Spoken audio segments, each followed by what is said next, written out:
Buenas tardes con todos. Hoy día tenemos el gusto de que nos acompañe Gonzalo Llosa, un académico brillante y además que tiene mucha expertise en el sector privado también. En este viernes de economía que organiza de manera quincenal Infox, ¿no? Para compartir un poco de conocimiento, ¿no? Digamos, sobre algún taller técnico. En este caso, permítame por favor presentar al PhD Gonzalo Llosa. Él es actualmente gerente de estrategia de inversión de Prima FP. Se desempeñó como gerente de estrategia de inversión en RIMAC Seguros y Profuturo. También ha sido consultor del Banco Interamericano de Desarrollo y economista del Banco Central de Reserva del Perú. Culminó el bachillerato en economía por la Universidad del Pacífico, ¿no? El máster y el PhD lo tiene, digamos, en economía por la University of California de Los Ángeles, UCLA, ¿no? Ha sido también investigador del Departamento de Economía, ¿no? de la UCLA, y sus investigaciones se enfocan en temas relacionados a macroeconomía internacional, finanzas internacionales, ciclos económicos y política monetaria, ¿no? Sin más, permítame por favor dar el paso a Gonzalo Llosa, que tiene que presentarnos sobre asset pricing en equilibrio general. Buenas tardes, querido Gonzalo. Buenas tardes, Yuliño. Muchas gracias por la invitación a presentar. Es para mí un honor estar en tu plataforma de Infox. Voy a compartir mi pantalla. Voy a buscar la presentación que he preparado para esta sesión. Un momento, por favor. El tema que vamos a tocar hoy es sobre asset pricing en equilibrio general. Ese es un tema muy interesante para las personas que están comenzando a involucrarse en el tema de finanzas. Y realmente nos ayuda a entender un poco mejor el día a día, ¿no? de los mercados financieros. Ustedes saben que los activos financieros son múltiples, hay muchos activos financieros, acciones, bonos, monedas, instrumentos derivados. Cada uno de ellos tiene ciertas propiedades. Esas propiedades generalmente las caracterizamos en términos de retorno y riesgo. Y una de las preguntas que solemos hacernos como economistas es, dadas esas propiedades, ¿cuál es el portafolio óptimo? Pionero en resolver esa pregunta fue Markowitz en 1952, donde nos muestra que hay un trade-off, ¿no? entre retorno y riesgo. Nosotros vamos a hacer un paso hacia atrás en esta sesión y más que todo nos vamos a preguntar por qué los activos financieros tienen las propiedades que observamos. Es decir, no vamos a preguntarnos cuál es el portafolio óptimo, vamos a preguntarnos por qué los precios se comportan de esa manera. Para ello vamos a tomar tres pasos, ¿no? Primero es ver un poco la evidencia empírica del comportamiento de los activos financieros. Segundo, presentarles un modelo básico de asset pricing en equilibrio general. Y la última parte es hacerle un resumen de las lecciones importantes que quisiera que se lleven de esta sesión. Vemos un poco de la evidencia empírica. Esta tabla viene de un trabajo de Merra en el 2006. Lo que muestra son retornos promedio de dos tipos de activos financieros en los Estados Unidos. Por un lado, donde dice Real Return of a Market Index, ese es el retorno de un índice accionario compuesto por acciones. Y por otro lado, tienen el Real Return on a Relatively Riskless Security. Ese es básicamente un activo libre de riesgo. Y acá pueden ver los promedios para distintas muestras. Hay varios estudios, la muestra de Siegel, de Schiller, de Merra Prescott y Botson. Y en todas esas muestras se observa que en los Estados Unidos el retorno de los índices accionarios en promedio, en periodos largos de tiempo, es superior a los retornos de los activos de menor riesgo, lo cual genera un exceso que se conoce como equity premium, que lo ven en la columna de la derecha. Como pueden observar, para los Estados Unidos, en los distintos estudios, el equity premium ha sido superior al 5% anualizado. Y esta no es una característica única de los Estados Unidos. En el mismo estudio de Merra 2006 presentan esta tabla donde se muestran los retornos promedio internacionales para un grupo seleccionado de países. Y como pueden ver, nuevamente vemos el mismo fenómeno.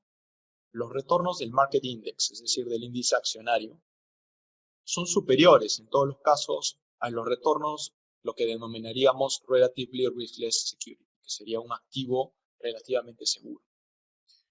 Por lo tanto, se genera lo que también hemos visto en Estados Unidos, que es un equity premium, ¿no? En el caso de los países que se presentan en esta muestra, el equity premium es superior al 6% en todos los casos. Esta evidencia plantea preguntas importantes que se han hecho los académicos y las personas que están involucradas en los mercados financieros. En particular, ¿por qué las acciones han sido una inversión más atractiva que un activo relativamente seguro? Lo segundo sería preguntarnos qué teoría nos permite explicar este fenómeno. Para ello, les voy a plantear un modelo que logra explicar parcialmente el fenómeno que les acabo de mostrar. Voy a mostrarle las partes del modelo, cómo se compone este modelo, y les voy a mostrar de dónde o cuáles son los mecanismos por los cuales se genera un exceso de retorno de los índices accionarios sobre los activos relativamente más seguros. Primero voy a comentarles un poco el tema de la incertidumbre.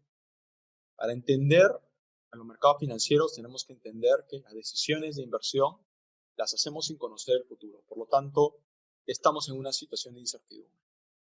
En el modelo que les voy a presentar, voy a considerar un modelo de 2 periodos, tiempo discreto, denominado por T, donde puede ser 0 o 1. Vamos a partir de una situación conocida, en T igual a 0, o sea, una situación de completa incertidumbre. Vamos a tomar una decisión de inversión y para el siguiente periodo va a haber incertidumbre. No vamos a saber exactamente qué va a ocurrir. El siguiente periodo va a tener 2 elementos. El primer elemento es que pueden ocurrir múltiples estados de la naturaleza, que lo vamos a denominar por omega. Omega va a pertenecer a este conjunto, omega capital, que tiene un número finito de elementos.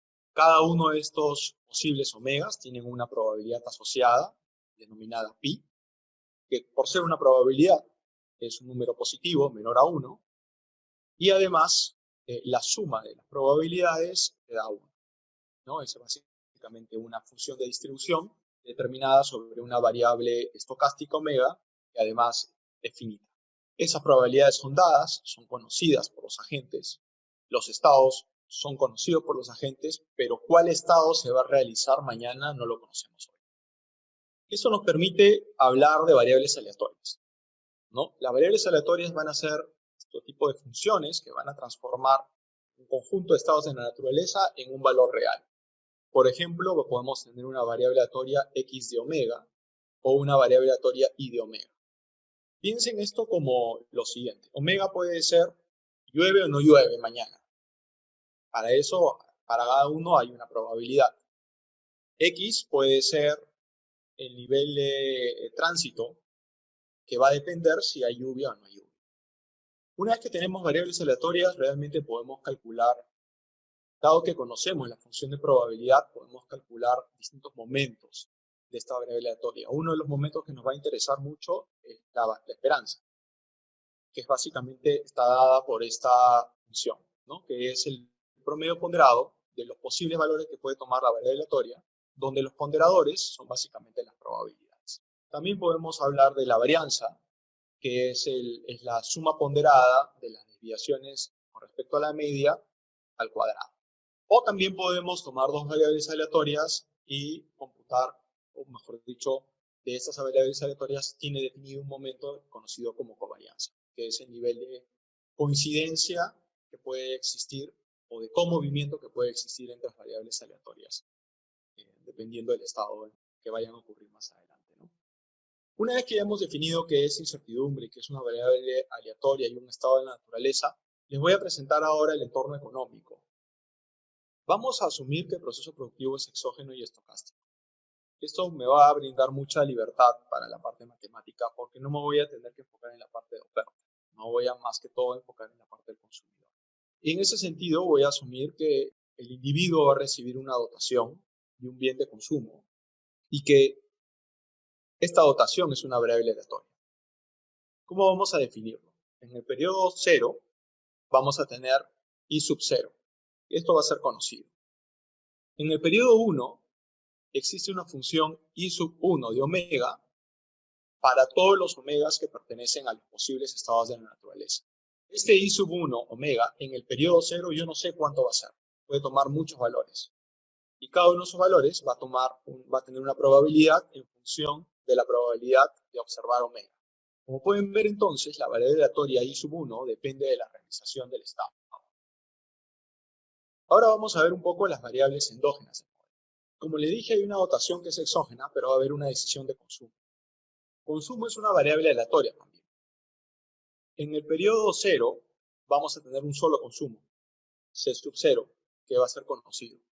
En el periodo 1, como pueden existir múltiples estados de la naturaleza mañana, va a haber una función C sub 1 de omega, que básicamente caracteriza la relación entre el estado de la naturaleza y el nivel de consumo que decido tener si es que ese estado de naturaleza se manifiesta el día de mañana.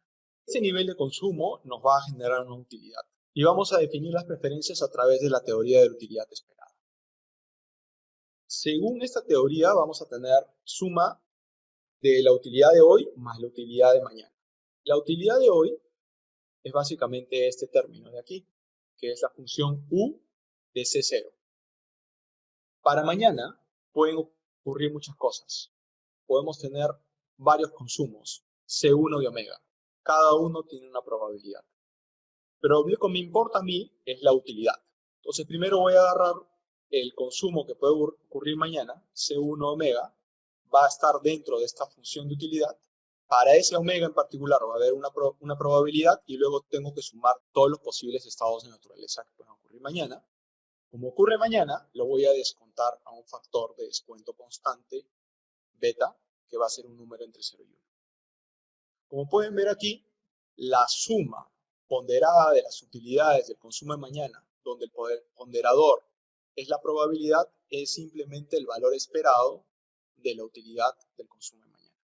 Eso nos permite hablar de utilidades marginales. Vamos a tener la utilidad marginal del periodo 0. Y vamos a tener también la utilidad marginal del consumo en el periodo 1 en el estado de naturaleza omega. Eso lo vamos a denotar por este U', C1 de omega. Como pueden ver, en realidad el consumidor tiene múltiples bienes. No solamente tiene bienes en el periodo 1 y en el periodo 2, mejor dicho, en el periodo 0 y en el periodo 1, sino también tiene múltiples bienes en el periodo 1. Podemos tratarlos como un conjunto de posibles bienes que pueda tener en el siguiente periodo, dependiendo del estado de la naturaleza que vaya a enfrentar en el periodo 1. ¿Cómo vamos a tratar estos bienes? Los vamos a tratar desde el punto de vista de los mercados financieros. Lo que voy a asumir es que existe un conjunto completo de activos contingentes al estado de la naturaleza omega. Estos activos contingentes lo que hacen es quien te vende estos activos contingentes, intercambia el activo en el periodo 0 contigo. Si yo soy el agente, quiero consumir mañana en el periodo 1, pero no sé qué va a ocurrir. Entonces viene un agente financiero y me dice, yo te puedo ofrecer este activo financiero en el periodo 0, te lo ofrezco, y este activo financiero te va a dar el derecho a una unidad de consumo en el periodo 1 si el estado omega se realiza. Entonces piensen que el estado omega pueden ser múltiples omegas, omega 1, omega 2, omega 3, omega 4, etc. Entonces existe un activo financiero para cada uno de los posibles omegas que puedan existir mañana. Estos activos financieros se conocen como State Contingent Claims. Es decir, me permiten reclamar un derecho de una unidad de consumo el día de mañana, si es que mañana me entero que ocurrió el estado de la naturaleza para cual fue diseñado este contrato. Esto nos genera unos precios que los denomino Q01 de omega, que básicamente es el precio de unidad de consumo C1 omega en unidades de consumo C0. Estos tipos de precios se conocen como precios de Arrow-Debreu. Por lo tanto, ya podemos escribir nuestra restricción presupuestaria como si fuese una restricción presupuestaria normal, ¿no? Tenemos consumo de hoy, consumo de mañana, solamente que mañana tenemos múltiples estados. En lugar de preguntarnos qué va a ocurrir mañana, simplemente permitámosle a la gente tener acceso a activos financieros que van a ser contingentes al estado de la naturaleza. Entonces, para cada uno de los posibles estados de naturaleza va a haber un precio. Este va a ser el precio asociado al consumo C1 si omega ocurre. Y hay múltiples omegas, por lo tanto tengo que hacer una sumatoria sobre todos los posibles omegas que puedan ocurrir mañana. Entonces, veamos cómo se construye la restricción presupuestaria. Yo tengo I0. Mañana voy a tener I1 omega, es decir, no sé cuánto voy a tener. Pero este I1 omega lo puedo transar en el mercado financiero utilizando este precio. Esto me da mi conjunto de recursos para poder consumir. Dado mis recursos, veamos mis usos. Los usos pueden ser consumir hoy para un solo estado de naturaleza y también puede haber múltiples usos para todos los posibles estados de la naturaleza que puedan ocurrir mañana. Cada uno de esos posibles estados de naturaleza, mejor dicho, cada uno de esos consumos en todos los posibles estados de naturaleza, los puedo conseguir transando un activo financiero al precio Q01. Esto me permite plantear un problema del consumidor. Tenemos el problema del consumidor que consiste en maximizar la utilidad esperada sujeto a una restricción presupuestaria. Esto lo hemos escrito tal y como fuese un problema estático. Es como elegir múltiples bienes. Lo único que necesitamos ahora determinar son los precios. Entonces yo les voy a mostrar o caracterizar los precios en adelante. Para caracterizar este problema, dado que mi objetivo es maximizar, voy a tener que tomar condiciones de primer orden con respecto a C0, pero también con respecto a cada uno de los posibles C1s que puedan ocurrir mañana. Entonces veamos las condiciones. Son dos condiciones. La primera para C0 es la utilidad marginal de C0, que es igual al multiplicador de Lagrange mu. Ahora para mañana hay múltiples C1s, cada uno asociado a un estado posible de la naturaleza.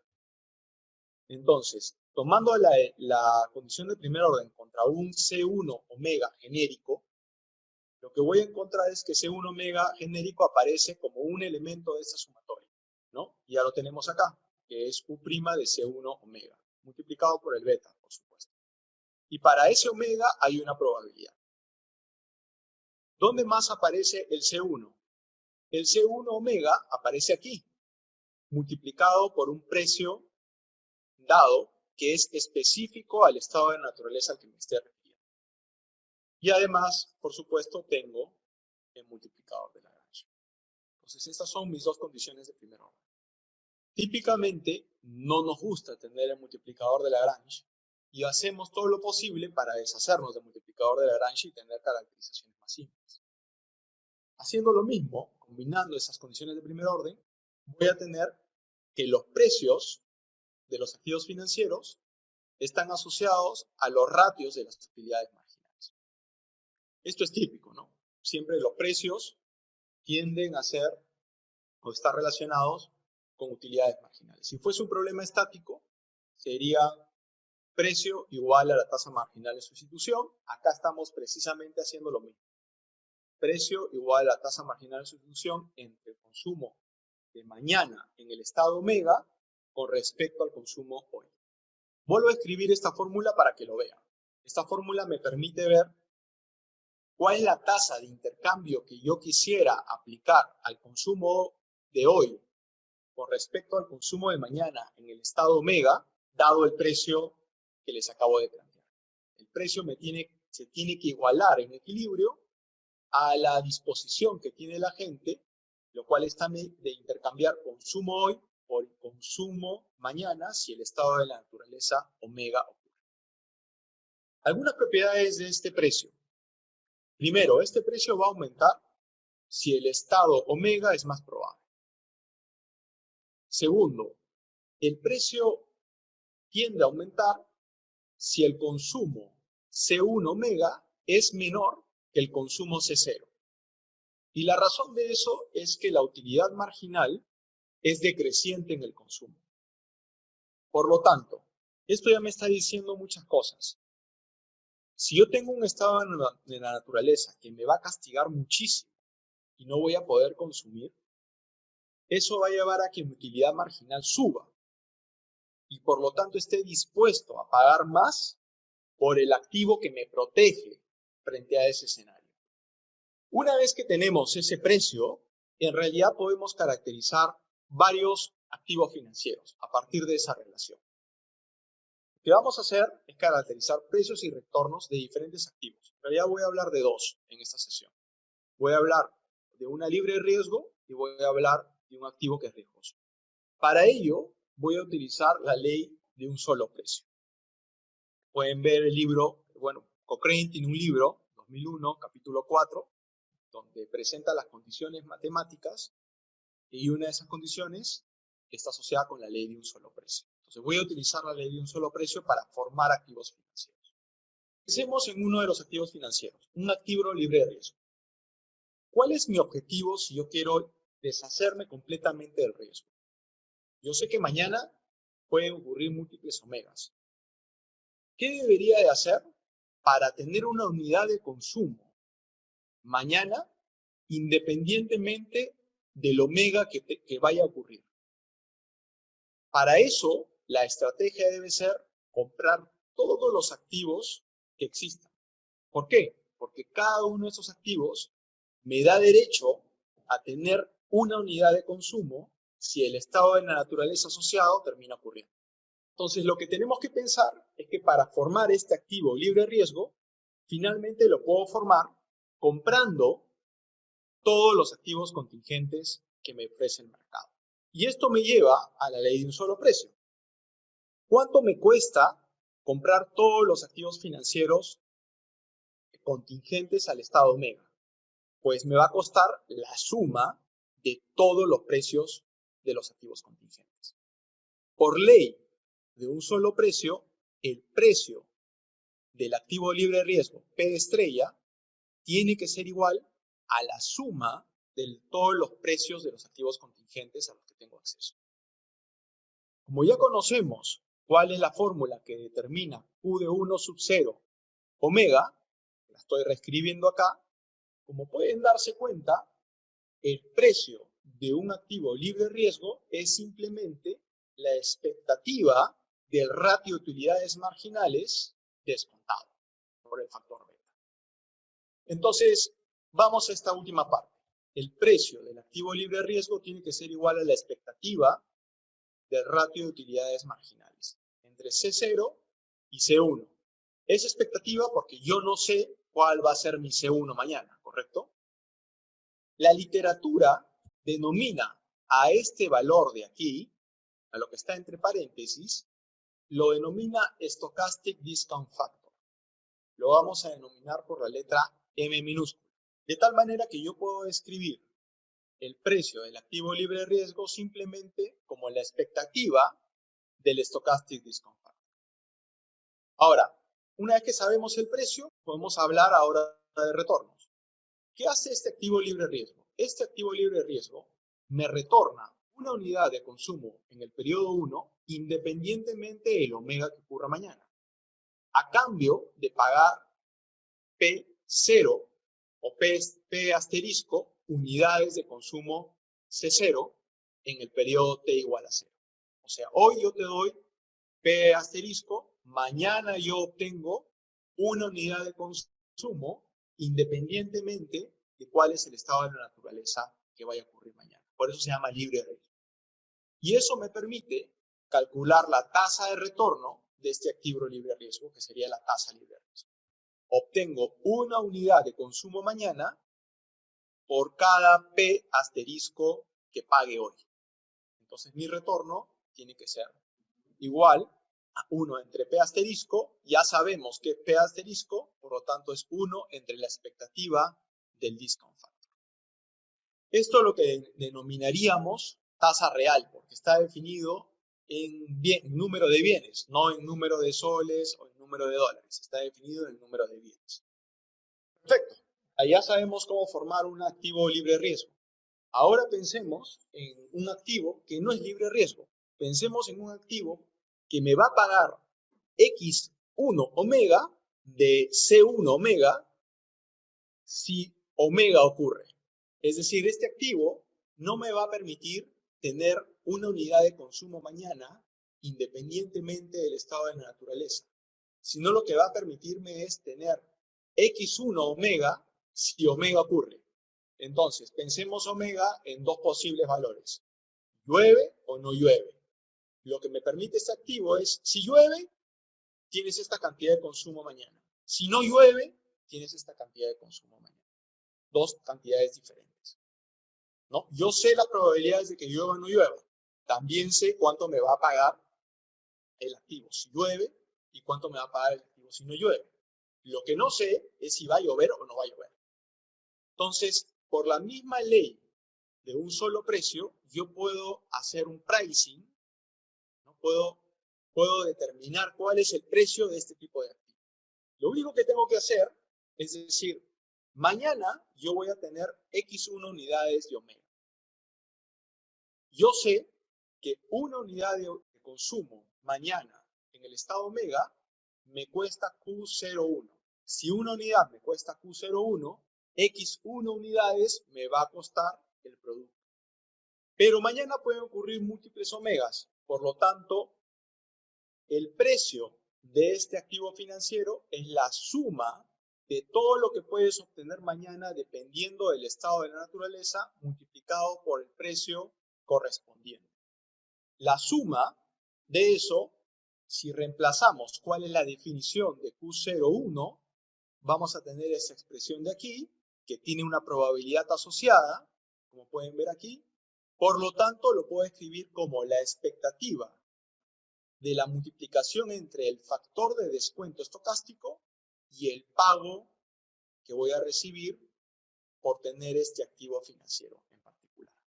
Entonces, el precio va a reflejar no solamente la expectativa de lo que pueda recibir mañana, sino este valor de lo que podría recibir mañana va a depender también del factor de descuento M.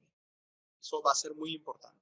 Acá les pongo una forma de escribir la covarianza XY entre dos variables estocásticas o dos variables aleatorias. La covarianza de X e Y se puede escribir como la esperanza del producto XY menos el producto de las esperanzas. Si ustedes ven aquí, X por Y es similar a M por X1. Entonces vamos a utilizar esta relación para reescribir la esperanza de M por X1 como el producto de las esperanzas más la covarianza entre M y X1. Esto va a ser bien útil. Utilizando entonces la fórmula de covarianza, podemos escribir el precio como el producto de la esperanza entre la esperanza del factor de descuento por la esperanza de X1 más la covarianza entre el factor de descuento y X1. Ahora, recuerden que la tasa libre de riesgo es 1 entre la esperanza del factor de descuento. Por lo tanto, yo puedo escribir que esta parte de acá la puedo escribir como esperanza de X1 entre la tasa libre de riesgo más la covarianza entre el factor de descuento y X1. Vuelvo a reescribir esta fórmula que les acabo de mostrar. Esto nos dice muchas cosas. El precio de un activo libre de riesgo refleja dos componentes. El primero, lo que típicamente hacemos en finanzas. Valores futuros tienen que ser descontados. Entonces lo que hacemos acá es básicamente el valor futuro de X1 no es determinado, sino es más bien aleatorio. Por lo tanto, lo que importa es el valor esperado de X1. Ese lo vamos a descontar. Lo vamos a descontar a la tasa de interés libre de riesgo. Esto no ha venido de una definición, está viniendo de las fórmulas que estoy generando a través de las condiciones de optimalidad del problema. Entonces, lo primero es ver este componente, el valor descontado de los pagos futuros esperados, que es esto de aquí. El segundo componente es este de aquí. Además, depende de la covarianza de los pagos X1 omega con el factor de descuento M de omega. Recuerden cómo es nuestro factor de descuento. Nuestro factor de descuento es básicamente el ratio de utilidad marginal del consumo mañana entre la utilidad marginal del consumo hoy. Entonces, el segundo componente va a reflejar el riesgo, lo que en finanzas se llama riesgo no diversificado. Imaginemos que el factor de descuento con el pago X1 tienen una covarianza positiva. Si tienen una covarianza positiva, esto quiere decir que X1 va a aumentar en los estados de la naturaleza en que el factor de descuento también aumenta. Esos estados de la naturaleza en el que el factor de descuento también aumenta son los estados en los que el consumo de mañana cae mucho. En ese caso, el activo lo que me permite es reducir el riesgo. ¿Por qué? Por la simple razón que les acabo de poner. Este es un activo que me paga más cuando mi consumo de mañana tiende a estar deprimido. Entonces es un activo que me gustaría tener porque permite estabilizar mi consumo. Por lo tanto, es un activo que reduce el riesgo. Si la covarianza es negativa, la covarianza entre el factor de descuento y X1, esto quiere decir que este es un activo cuyos pagos suben en los estados de la naturaleza en los que mi consumo también tiende a subir. Por lo tanto, este activo financiero incrementa mi riesgo. ¿Cuál activo financiero debería de costar más? ¿Cuál debería tener mayor valor? El precio de un activo que reduce el riesgo debe tener un precio mayor que el precio de un activo que incrementa el riesgo. Lo vemos acá rápidamente. Si la covarianza es positiva, esto va a sumar y va a hacer que el precio suba. Si la covarianza es negativa, esto va a restar y va a hacer que el precio baje. Podemos tener activos que tienen el mismo valor esperado en cuanto a los pagos que van a realizar mañana, sin embargo pueden diferir en el riesgo que acarrea cada uno de ellos, en términos de la covarianza que tiene X1 con respecto al factor de descuento estocástico. Y eso es lo que nos va a determinar si el precio es más alto o si el precio es más bajo. También podemos hablar de este activo que tiene riesgo en términos de retornos. Este activo nos retorna X1 de omega si omega ocurre a cambio de darles hoy P.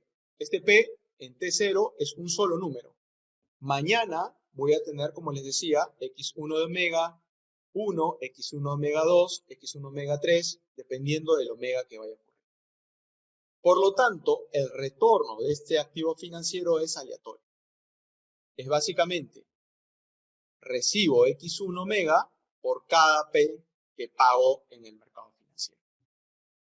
Por lo tanto, utilizando la misma fórmula del precio, puedo pasar el precio que antes estaba en la mano izquierda de esta ecuación, lo puedo pasar a dividir y lo que voy a tener es que 1 tiene que ser igual a el retorno ponderado por el factor estocástico de descuento y la probabilidad de ocurrencia del estado de naturaleza, sumando todos los posibles estados de la naturaleza para mañana, y eso se puede escribir en forma muy cortita como la esperanza de M por R.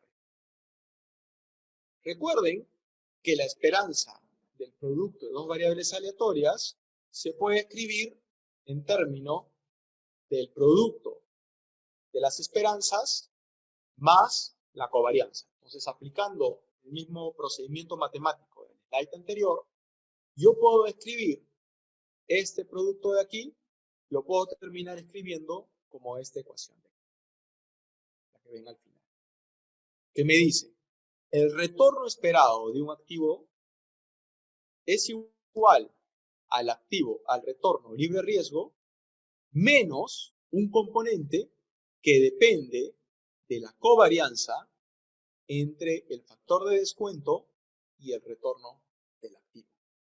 Voy a escribir esta fórmula acá para que vean cuáles son los componentes.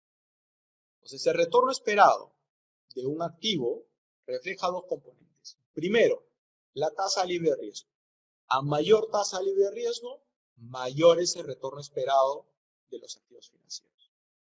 El segundo elemento depende no solamente de la tasa libre de riesgo, pero además depende de la covarianza que exista entre los retornos que me genera el activo y el factor estocástico de descuento.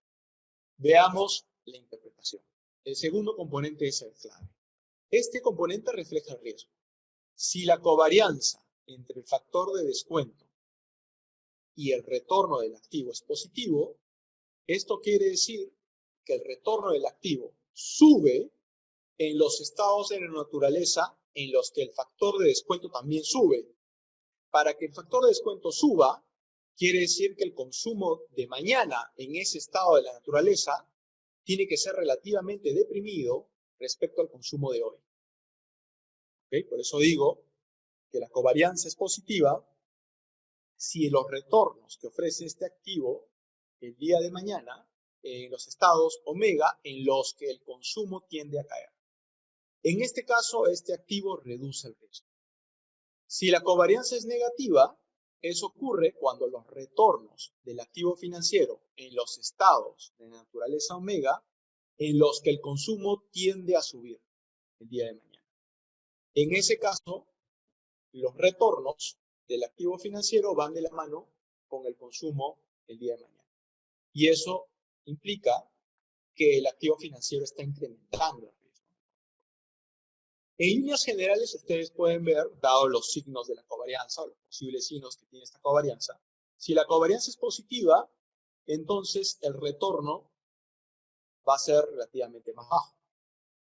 Si la covarianza es negativa, entonces negativo por negativo les da a dar un positivo acá y eso incrementa el retorno esperado de los activos.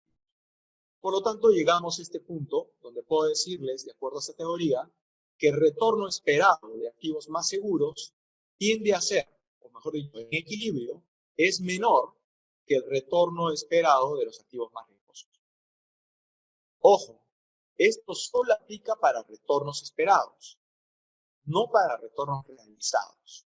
O sea, antes de que la incertidumbre se revele y yo sepa cuál va a ser el estado de naturaleza, lo único que sé es que los activos más seguros deberían de pagarme menos en valor esperado que los activos más riesgosos. Pero puede ocurrir que de algún modo ocurre algo muy malo mañana que hace que la gente busque el activo más seguro, eleve el precio del activo más seguro y eso genere mayor retorno para quien tenía el activo más seguro y pueda venderlo al resto de las personas. Entonces, esto tiene que ver con retornos esperados, no con retornos realizados. Con esto podemos también hablar del exceso de retorno. Va a haber una expectativa del exceso de retorno respecto al retorno libre de riesgo, que básicamente es la diferencia entre ambos. De acuerdo a la ecuación anterior, la expectativa del exceso de retorno simplemente está relacionado con la covarianza. El signo va a depender de la covarianza. Si la covarianza es positiva, este activo reduce riesgo. Por lo tanto, el retorno esperado que yo tenga con respecto a este activo va a ser negativo. Ejemplo, un seguro de vida. Cuando uno contrata un seguro de vida, uno tiene que pagar una prima todos los meses. ¿Por qué? Porque en el evento que uno muera, se genera un pago hacia los herederos, ¿no? Generalmente un pago sustancial. Ese tiende a ser un mal estado de naturaleza. ¿Por qué? Porque la muerte de una persona, bueno, puede ser muy trágico para la familia, por la separación, obviamente, pero también en términos económicos puede deprimir el consumo de la familia. Por lo tanto, yo estoy dispuesto a pagar todos los meses y por lo tanto espero perder en promedio con tal de protegerme frente a uno de los posibles estados de la naturaleza que considero que es muy adverso para mí o para mi familia, ¿no? Podría también ser un seguro de salud, que es lo mismo. Pago todos los meses, no sé si voy a estar enfermo el día de mañana o no, pero sí sé que una enfermedad podría hacer que mis ingresos caigan sustancialmente o podría poner mi vida en peligro o mi capacidad de generar ingresos en el futuro. Por lo tanto, estoy dispuesto o acepto esperar perder en el tiempo con tal de protegerme frente a un posible estado de enfermedad. Si la covarianza es negativa, entonces el exceso de retorno que yo debo esperar es positivo. Ejemplo de las acciones. En este caso, la persona requiere una compensación por cargar el riesgo que me implica tener una acción que probablemente me genere pagos muy positivos, retornos muy positivos, cuando tengo más consumo. Esta representación que yo les acabo de mostrar, donde el retorno esperado, mejor dicho, la esperanza del exceso de retorno es igual a menos la tasa de libre de riesgo por la covarianza entre el factor estocástico de descuento y la tasa de retorno del activo, la puedo escribir como un modelo KPM. Simplemente voy a modificar, hacer multiplicaciones y divisiones de tal manera que puedo descomponer este primer elemento que está en bracket, que lo voy a llamar beta, y este segundo elemento que lo voy a llamar lambda. Noten unas cosas. Lambda no depende de las características del activo. No depende de cómo está generando retornos el activo. Simplemente depende del factor de descuento. Esta parte de acá sí depende de las características de riesgo del activo, las características de la covarianza. Por cierto, una anotación. He estado hablando de riesgo y en todo momento me he estado refiriendo a la covarianza como la medida de riesgo. La varianza no es la medida de riesgo, es la covarianza lo que importa. ¿Ok? Entonces, estos dos brackets los puedo separar como beta, como lambda. ¿Qué son cada uno de ellos o cómo deberíamos de interpretarlos? Primero, lambda es el precio de riesgo.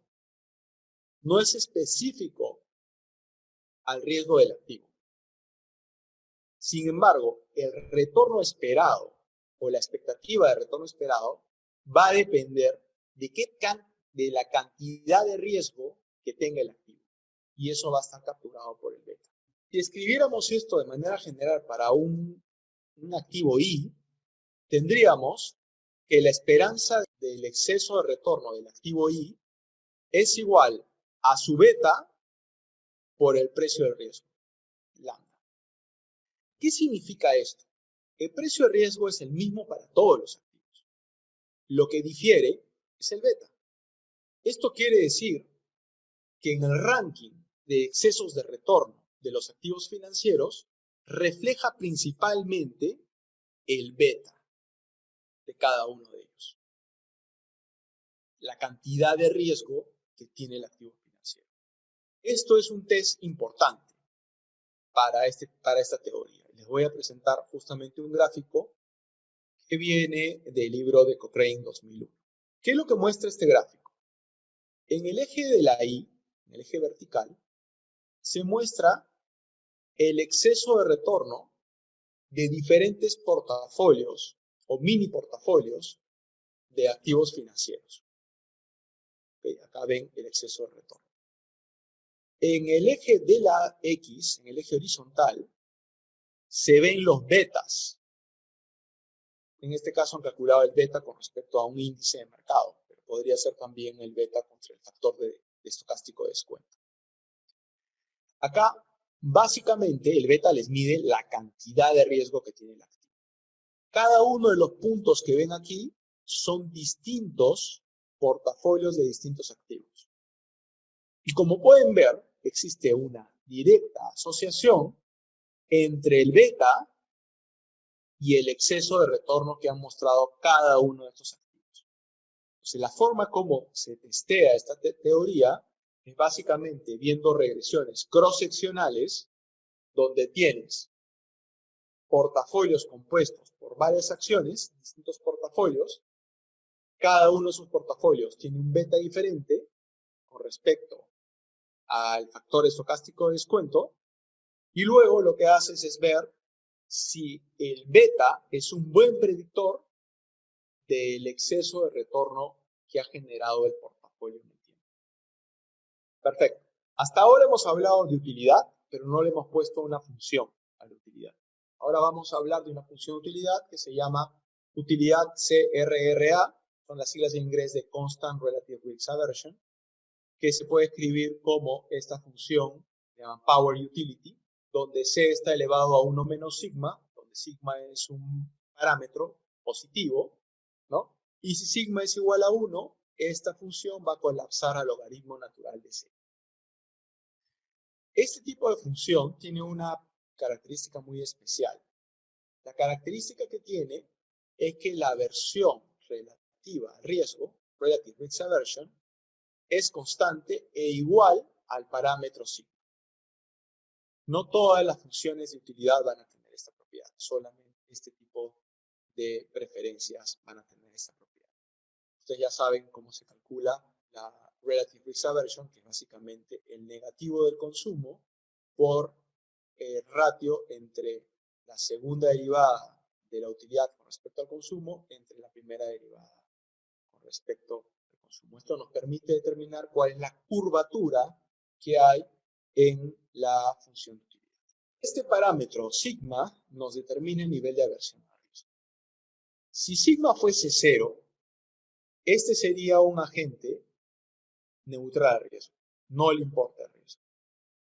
Si sigma es positivo, este va a ser un agente que sí le va a importar el riesgo. Veamos un ejemplo. Imaginemos que el consumo va a ser simplemente igual a la riqueza. Y la riqueza es estocástica. En este caso vamos a decir que existe una lotería que determina nuestra riqueza. Los valores que puede tomar la lotería pueden ser 50 o 100. Cada una de sus posibles resultados tiene una probabilidad de 1 medio. Por lo tanto, el valor esperado de la riqueza mañana es 75. Si sigma es igual a 1, entonces el valor esperado de la utilidad va a ser igual a ¿qué? La utilidad que obtengo cuando tengo una riqueza igual a 50 y la utilidad que obtengo cuando tengo una riqueza igual a 100, pero no sé cuánto voy a obtener. Entonces esto me lleva a ponderar las utilidades que vaya a obtener mañana por las probabilidades respectivas. Esto me da una utilidad esperada de 4.2. Dada esta utilidad esperada de 4.2, yo puedo calcular cuál es el nivel de riqueza que le llaman certainty equivalent, que es cuál es el nivel de riqueza fijo, es decir, que no va a estar sujeto a una lotería, que me genera exactamente la misma utilidad esperada. Si yo sé que la utilidad esperada es 4.2, yo lo que voy a hacer es tratar de determinar cuál es la riqueza que me genera 4.2.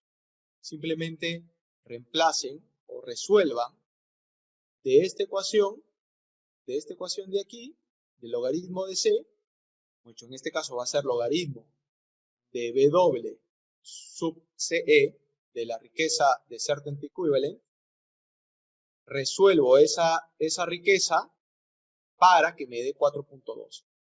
¿Qué me da? Me da que la riqueza que yo estaría dispuesto a tener, que me genera la misma utilidad que si juego la lotería, es 70.7, que es menor a la esperanza de la utilidad, que es 75. ¿Qué quiere decir? Que si yo quisiera reducir mi riesgo al mínimo y tener completa certidumbre sobre mi riqueza mañana y obtener la misma utilidad esperada de 4.2, estaría dispuesto a pagar 4.3 de mi riqueza. Estaría dispuesto a pagar para no enfrentar la lotería. Entonces, este tipo de utilidades que tienen esta forma, tienen aversión al riesgo.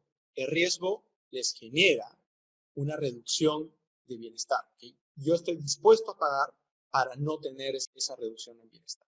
Si asumimos esa función de utilidad, Power Utility, en este caso he puesto gamma en lugar de sigma, podemos caracterizar la tasa libre de riesgo. Recuerden que la tasa libre de riesgo está definida como 1 entre la esperanza del factor estocástico de descuento, que era esta fórmula de aquí. Entonces, si asumimos que el consumo es esta función, entonces podemos, a través de algo de matemática, podemos terminar escribiendo que la tasa libre riesgo es 1 entre la esperanza del exponencial de menos gamma del cambio en el consumo del periodo 0 al periodo 1. Si el cambio del logaritmo de C1 entre el periodo 0 y el periodo 1 se distribuye el log normal, esto puede ser un supuesto, yo puedo tener, a través de ese supuesto, puedo escribir la tasa de libre riesgo como esta función que les estoy presentando acá, como función de la esperanza de crecimiento del consumo y la varianza del consumo. Tomando logaritmos en ambas partes, puedo tener que la tasa libre de retorno, o el logaritmo de la tasa libre de retorno, refleja estos tres elementos. Ahora, bajo esos supuestos, voy a comentarles algunos efectos interesantes. Esta es la fórmula que acabo de derivar. ¿Qué nos dice esta fórmula de asset pricing? Primero, la impaciencia importa. A mayor impaciencia sobre el futuro, es decir, a menor beta, cuanto más descuento el futuro, son más impaciente y quiero consumir más hoy. Las tasas de interés van a ser más altas. Primer efecto. Segundo efecto, las tasas de interés aumentan cuando se espera que el consumo vaya a aumentar. Tercer efecto, cuando aumenta la incertidumbre sobre el futuro, y en este caso voy a medir la incertidumbre como la variabilidad del consumo mañana, eso me lleva a ahorrar más, a precautionary savings. ¿Por qué? Porque si yo temo que mañana el ambiente sea demasiado volátil, más vale que para no sufrir esos estados de la naturaleza que me vayan a afectar mucho, comienzo a incrementar mi ahorro y comienzo a demandar más el activo libre riesgo. El activo libre riesgo, recuerden, es un activo que siempre me paga lo mismo independiente de los estados de la naturaleza que ocurran. Por lo tanto, si mañana pienso que hay demasiada incertidumbre, la demanda por el activo libre de riesgo aumenta y eso hace que la tasa de interés baje. Aumenta el precio y eso disminuye la tasa de interés. Acá un ejemplo muy reciente. Esto es lo que ha ocurrido con la tasa de 10 años del bono de tesoro americano, que para todos efectos prácticos es casi como un activo libre riesgo, desde el año 2020 hasta la fecha. Todos sabemos qué pasó en el primer trimestre del año 2020. Surge una pandemia, no solamente la gente comienza a enfermarse y a morir, sino que los gobiernos comienzan a decretar cuarentenas y a llevar a que la gente vaya a sus casas, consuma menos y trabaje menos, para evitar el contagio. Obviamente ese es un entorno de muy alta incertidumbre, porque no sabemos qué va a pasar, no sabemos si nos vamos a enfermar o no, no sabemos si vamos a perder el trabajo o no, no sabemos si la economía va a aguantar este choque o no lo va a aguantar, de repente comienzan a quebrar las firmas, de repente comienza a haber una crisis financiera detrás, no sabemos cuáles son los efectos cíclicos del COVID, ¿no? O de la pandemia, no sabemos cuáles son los efectos de largo plazo de la pandemia, etcétera, etcétera, etcétera. Un nivel enorme de incertidumbre. Aumenta la incertidumbre y disminuye el crecimiento del consumo, el crecimiento esperado del consumo. Entonces, ¿qué ocurre? Vámonos a nuestra fórmula. Disminuye el crecimiento esperado del consumo, eso deprime las tasas de interés, pero además hay mucha incertidumbre. Sube la incertidumbre, eso deprime las tasas de interés y tenemos una caída estrepitosa de las tasas de interés de 1.6 a 0.6. ¿No? Pasa el tiempo, obviamente tenemos ahí el accionar de la política fiscal, el accionar de la política monetaria, tratando de recuperar la economía. ¿Qué ocurre alrededor de septiembre del 2020? Comienzan a salir los primeros estudios sobre la vacuna y entonces comienza a quedar más claro que deberíamos esperar que eventualmente la economía comience a reabrirse. Y en ese entorno, el crecimiento esperado del consumo comienza a ser positivo y la incertidumbre sobre la pandemia comienza a caer. ¿Qué ocurre en ese caso? Las tasas de interés comienzan a aumentar. Llega el año 2021, nos sorprende con una elección en los Estados Unidos donde gana Biden, pero además de eso hay una segunda elección en enero del 2021 donde Biden logra capturar el Senado norteamericano. No solamente tiene la Cámara de Representantes, sino también logra obtener el Senado norteamericano. ¿Qué implica esto? Implica que Biden, en pocas semanas, después de asumir el poder, logra pasar una legislación para introducir en la economía norteamericana un impulso fiscal equivalente al 9% de su PBI para este año. Entonces, ¿qué implica eso? Implica que este impulso fiscal se van a incrementar las transferencias a las empresas, a los estados norteamericanos, y se van a incrementar las transferencias hacia los consumidores, los bonos que también hemos recibido acá en el Perú, ¿no? Esas transferencias, ¿qué significan?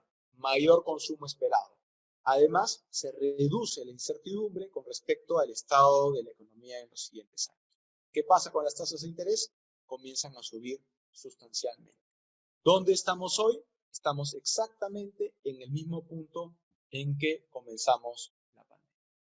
Para efectos prácticos, para el mercado financiero, dado todo lo que está ocurriendo con respecto a la vacunación, con respecto al impulso fiscal, los efectos de la pandemia para el caso de Estados Unidos ya estarían borrándose, de acuerdo a este gráfico.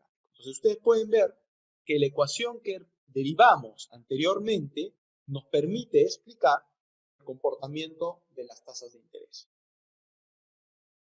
Ahora veamos un activo que no es la tasa de interés libre de riesgo, sino es un activo que va a responder a la covarianza de sus pagos o retornos con respecto al factor de descuento estocástico. Esta fórmula no es muy fácil de trabajar, vamos a tener que hacer una expansión de Taylor, una aproximación de Taylor alrededor de algunos puntos específicos, en particular el retorno esperado del activo es igual a 1, es decir, como esos son retornos brutos, esto es básicamente que no hay retorno neto, y la esperanza de crecimiento del consumo es igual a 0. No hay crecimiento. Voy a hacer una aproximación de Taylor alrededor de esos dos puntos. Haciendo la aproximación de Taylor, lo que se puede obtener es que la esperanza del retorno del activo es igual al activo libre de riesgo más este componente aquí. ¿Okay? El primer componente va a depender de las características del activo, sus características de riesgo. ¿Cuáles son sus características de riesgo? Retorno, mejor dicho, la covarianza que tiene el retorno con respecto al crecimiento del consumo. Y la otra parte va a ser o va a estar relacionado con las características del entorno económico, no las características del activo financiero, sino las características del entorno económico y cómo responde el agente a ese entorno económico. ¿A qué me refiero? El entorno económico va a estar dado por la volatilidad, la incertidumbre que tengo sobre el crecimiento de consumo mañana, y cómo yo respondo a esa incertidumbre va a estar determinado por mi aversión a riesgo gamma. Por lo tanto, lo que antes yo lo escribía como un beta del factor de descuento multiplicado por el precio de riesgo denominado en términos del factor de descuento, ahora también lo puedo escribir o reescribir en función de un beta con respecto al crecimiento del consumo. ¿Cuáles son los mensajes? Acá reescribo esa fórmula y les doy los componentes para que ustedes puedan apreciar. ¿Cuáles son los principales mensajes? Los retornos esperados deben aumentar linealmente con el beta, con la relación que tenga el retorno con el crecimiento del consumo. Activos que tienen mayor covarianza o un beta mayor con el crecimiento del consumo tienen retornos esperados más altos. Esto tiene sentido. ¿Por qué? Porque activos que generen retornos más altos, cuando yo espero que mi consumo crezca mucho en el futuro, esos son activos que incrementan el riesgo, no lo reducen, lo incrementan. Y por lo tanto, como tienen más riesgo, tienen que darme retornos esperados más altos. De otra manera, no debería tenerlos en mi portafolio. Lo segundo, el lambda. El lambda va a determinarse por la volatilidad del consumo y la aversión a riesgo. Es decir, por qué tanta incertidumbre hay en el entorno económico y cómo yo respondo a esa incertidumbre de acuerdo a mi aversión a riesgo. Inversionistas más adversos a riesgo o coyunturas más riesgosas, es decir, con mayor volatilidad del consumo, deberían de generarnos también expectativas de retorno más altas. ¿Por qué?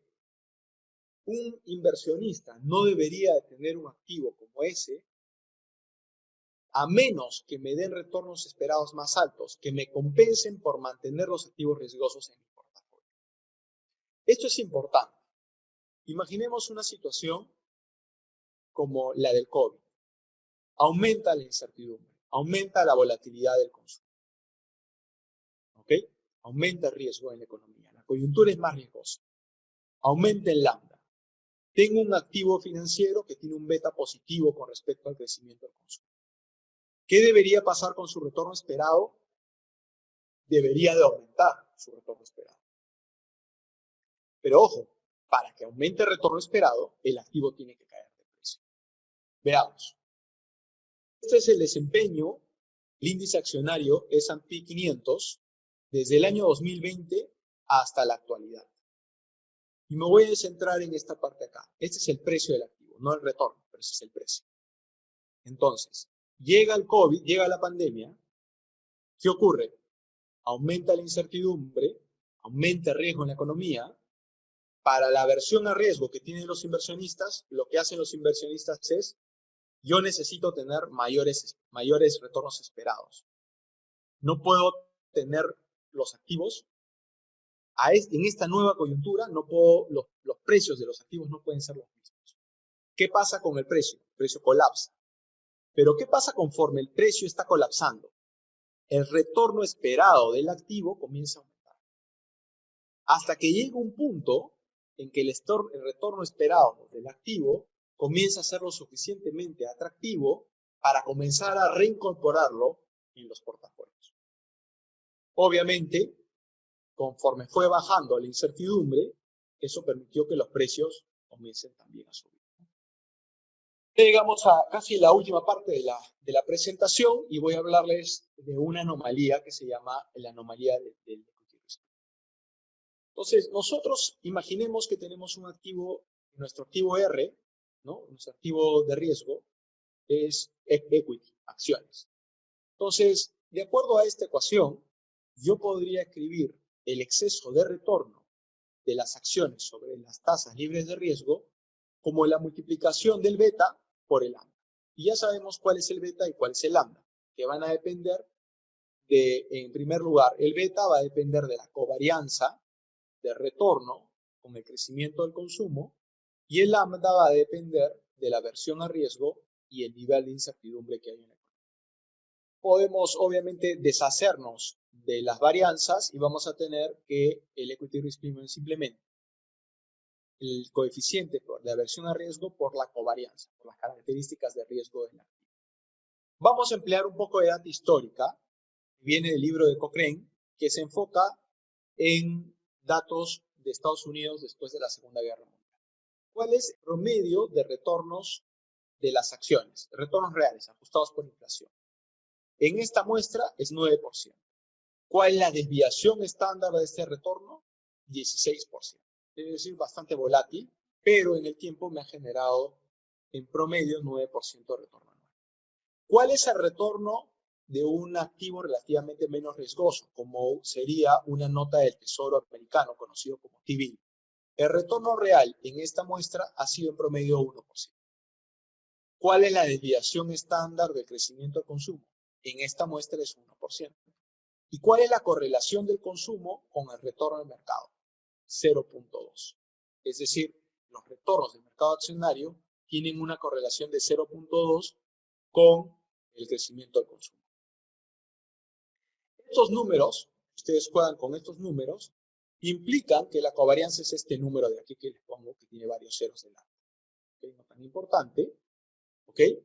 ¿Cuál es el exceso de retorno del equity con respecto a las acciones? Es 8%, ¿no? 9 menos 1, 8%. Entonces, esto es 8% la covarianza es este número de acá con varios ceros por delante y no conozco cuánto es la aversión a riesgo. Ok, veamos cuánto es la aversión a riesgo consistente con este valor. Nos sale un coeficiente de aversión a riesgo de 250. Esto plantea lo que se conoce como el Equity Premium Puzzle. Puzzle significa, pues, como anomalía, ¿no? Para explicar el Equity Risk Premium se requiere una aversión a riesgo sustancialmente grande, en este caso 250.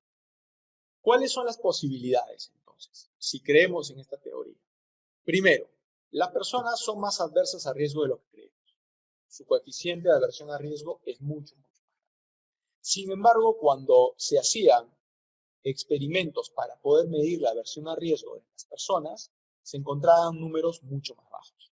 Entonces, la primera inconsistencia, ¿no? La teoría nos pide una aversión a riesgo muy alta, ¿no? Que cuando la contrastamos con los experimentos me da resultados contrafactuales. Lo otro, la teoría en realidad plantea lo que debe ocurrir en valores esperados.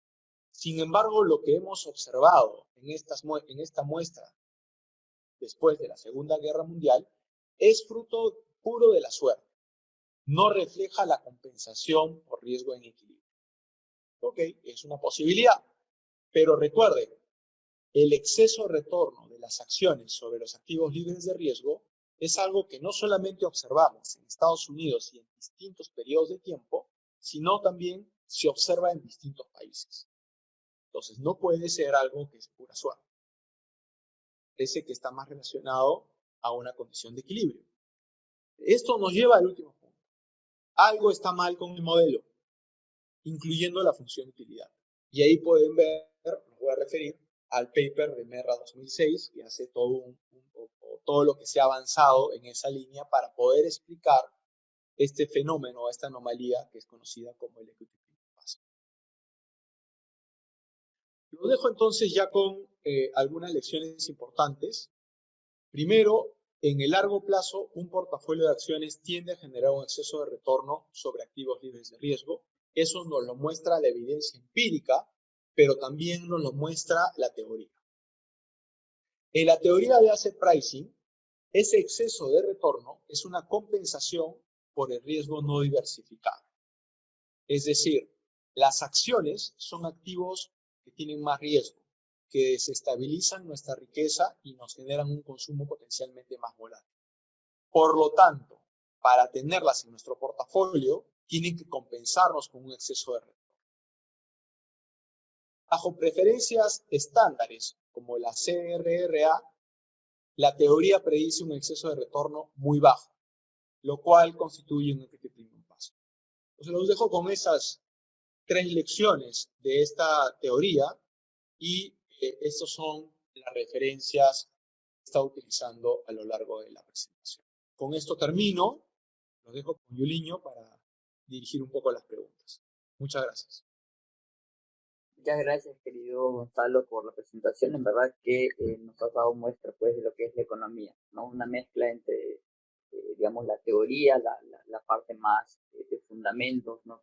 Una mezcla de modelos, y cómo esto está alineado a la parte más empírica, ¿no? De lo que sucede en los datos, ¿no? Ahora me gustaría dar paso a los alumnos que tienen preguntas. Les he habilitado el chat para que puedan formular sus preguntas, en este caso a Gonzalo, en todo caso también, en caso quieren formularle la pregunta directamente, también les voy a habilitar el audio. Creo que les has dejado anonadados, querido Gonzalo, con la presentación. Solamente para, yo tenía una pregunta como para dirigir también la respuesta. Ah, mira, se han animado, así que mi pregunta al final.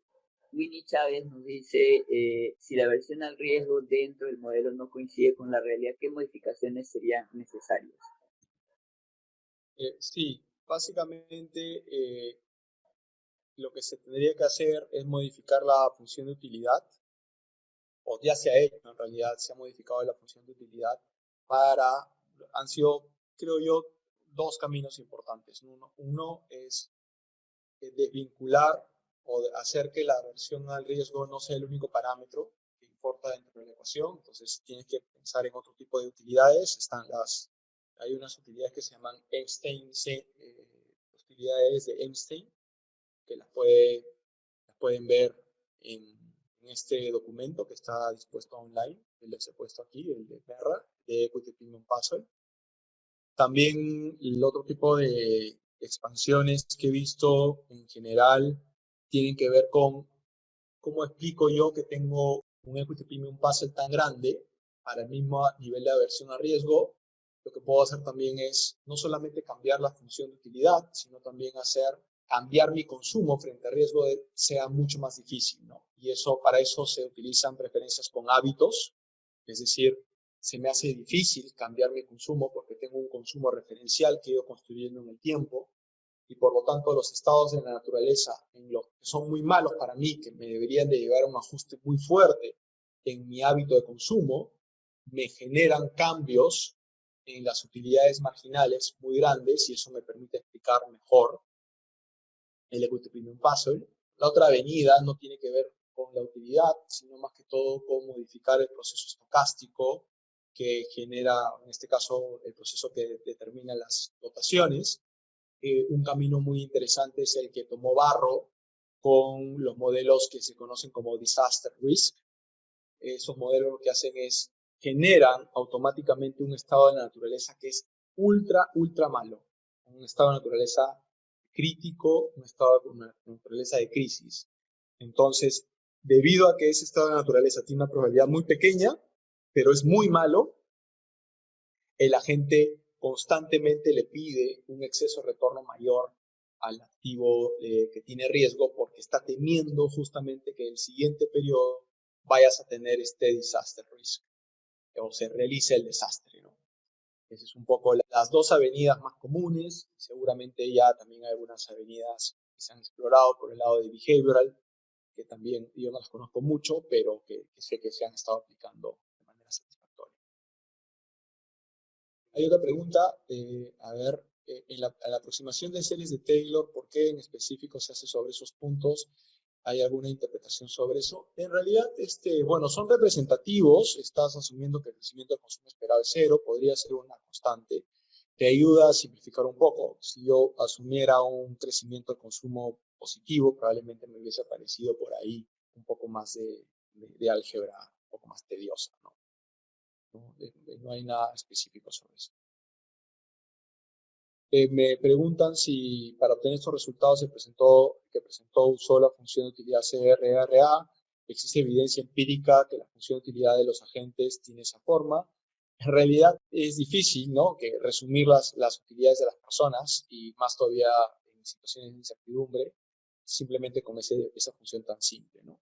La función, sin embargo, tiene muchas utilidades, tanto en micro como en macro, porque nos permite abstraer de ciertos aspectos y enfocarnos en otros aspectos más importantes, ¿no? En este caso, a través de lo que les he mostrado que el crecimiento esperado del consumo tiene un efecto positivo sobre las tasas de interés, y un incremento de incertidumbre tiene un efecto negativo sobre las tasas de interés, ¿no?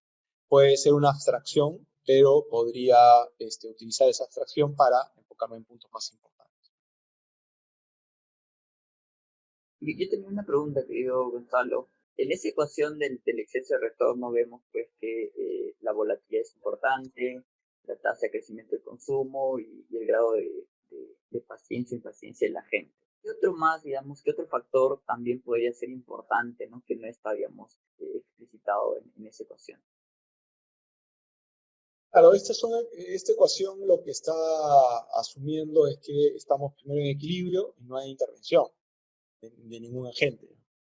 Ya sabemos que tenemos unos bancos centrales que lo que hacen es precisamente intervenir en el mercado para mover el factor estocástico de descuento, ¿no?, a través del proceso de impresión de dinero o operaciones de mercado abierto que tratan de generar una influencia en estos precios, ¿no? O los procesos que ya conocemos y que se han hecho ya estándares en el mundo, que son los procesos de quantitative easing, bajo los cuales el Banco Central no es que imprima dinero, lo que está haciendo es generar cuentas a favor de los bancos, o sea, generando reservas. Con esos pasivos se financia la compra de activos del gobierno y otros activos que desee, ¿no?, ya sea mortgage-backed securities o otras cosas. En realidad no lo estoy modelando, no estoy acá modelando ningún agente financiero que tenga a la espalda como para alterar los precios. Pero sí, son cosas que se pueden hacer. Acá en este modelo también no estoy asumiendo que es un modelo de un solo agente. Podrían haber modelos de múltiples agentes donde hayan agentes con distinto grado de información. Entonces podrías tener el efecto de lo que se conoce noisy traders, aquellos agentes que no tienen información realmente y que operan en función de lo que ven en el mercado, ¿no? Entonces podrías tener algo de eso. O sea, realmente hay varias cosas que se han hecho, ¿no? Yo asumí un solo agente, un solo conjunto de información. Podrías asumir diferentes agentes con diferentes objetivos, podrías asumir diferentes agentes con distinta información. Bueno, parece que no hay dudas adicionales. Te agradezco muchísimo la amabilidad que has tenido, querido Gonzalo, por venir hoy día y presentarnos y tomarte el tiempo en tu apretada agenda de reunirte con distintos alumnos del país. Muchas gracias. No, gracias a ti, Yuliño, y bueno, espero que esto haya sido de utilidad para los asistentes. Y bueno, mucha suerte y para todos hay que seguir cuidándonos hasta que llegue la vacuna. Bueno, hasta una próxima oportunidad. Chao, cuídense. Chao.